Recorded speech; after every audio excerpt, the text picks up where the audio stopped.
नमस्कार दोस्तों। आज मैं बात करूंगा डेट फंड और इक्विटी फंड के बारे में। अरे डेट फंड क्या है?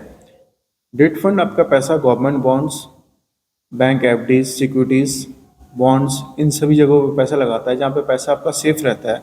वहाँ पर रिटर्न तो ज़्यादा नहीं बनता है, लेकिन पैसा आपका सेफ रहता है। वहाँ पैसा में वॉलेटिलिटी वैसी नहीं होती है। ठीक उसी तरह से आपका इक्विटी फंड्स जो होते हैं वो कंपनीज के शेयर्स परचेज करते हैं और वहाँ पर आपको मिनिमम 5 से 6 साल आपको इन्वेस्टेड रहना पड़ता है।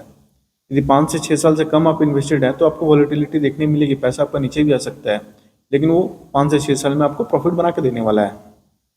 डेट फंड किसके लिए है? जो अपने पैसा को नहीं चाहते हैं कि बेसी वॉलेटिलिटी देखना चाहिए, उनके लिए डेट फंड है।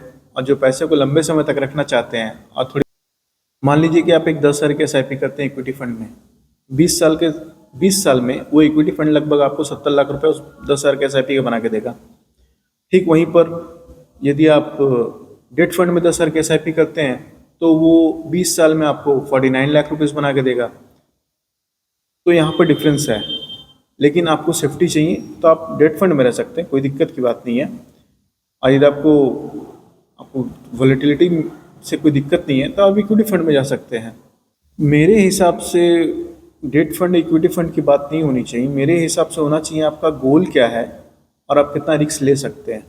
यदि ये आपका डिसाइडेड है तो फिर कोई दिक्कत नहीं है। डेट फंड इक्विटी फंड बात की बात है। यदि आप दोनों का बैलेंस लेना चाहते हैं तो आप हाइब्रिड फंड में चले जाइए, वहाँ पर वॉलेटिलिटी कम मिलेगी, आपको थोड़ा रिटर्न डेट से ज़्यादा मिलेगा, आप वो फंड भी ले सकते हैं। तो ये आपको डिसाइड करना है कि आपको कौन से फंड में जाना है।